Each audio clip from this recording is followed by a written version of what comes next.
Article 3, the Judicial Branch. Section 1, Judicial Powers.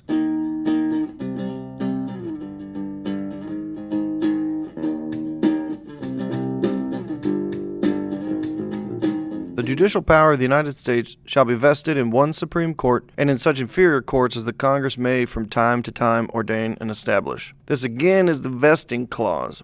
It's the clause that gives the courts power to judge or to interpret laws. Each of the first three articles starts with a vesting clause. We saw that Congress in the first article was vested with legislative power. Executive power was vested into the president by Article 2, and here judicial power is vested in one Supreme Court. Notice also it only says such inferior courts as the Congress may from time to time ordain and establish. In Article 1, Section 8, the Constitution gives the Congress power to constitute tribunals inferior to the Supreme Court. Presumably they had to do this in Article 1 so that their statement in Article 3 could be fulfilled by the Congress. Power is not given, then they can't do it. It was the Judiciary Act of 1789 that established our court system as we now know it, into the three tiers of the circuit courts, the district courts, and the Supreme Court. The circuit courts are the trial courts. They have the juries in them, and there are 94 U.S. district courts. Missouri has two districts, a western district and an eastern district.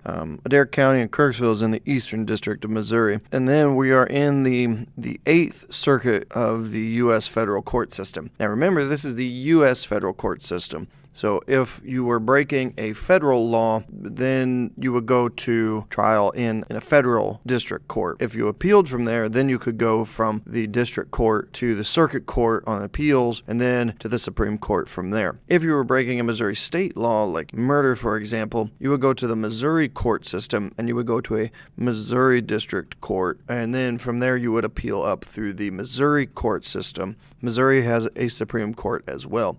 If you were to appeal after the Missouri Supreme Court, then you would go straight to the federal U.S. Supreme Court. You would not have to go through the federal court system, the district circuit court system of the federal level. So the Judiciary Act of 1789 created this court system. It was the first act of the Congress once the Constitution was established. There have been some changes over time, but the general three-tier structure remains the same from 1789. The Constitution goes on to say, the judges, both of the Supreme and inferior courts, shall hold their offices during good behavior, and shall at stated times receive for their services a compensation which shall not be diminished during their continuance in office. So how long do judges serve? They serve for life. And this is a contentious issue because their selection has a long-lasting impact. We often see judges come up as important in presidential elections because it is the job of the president. It is within his power to nominate Supreme Court justices and justices at all federal levels of the court system. So that becomes a major issue in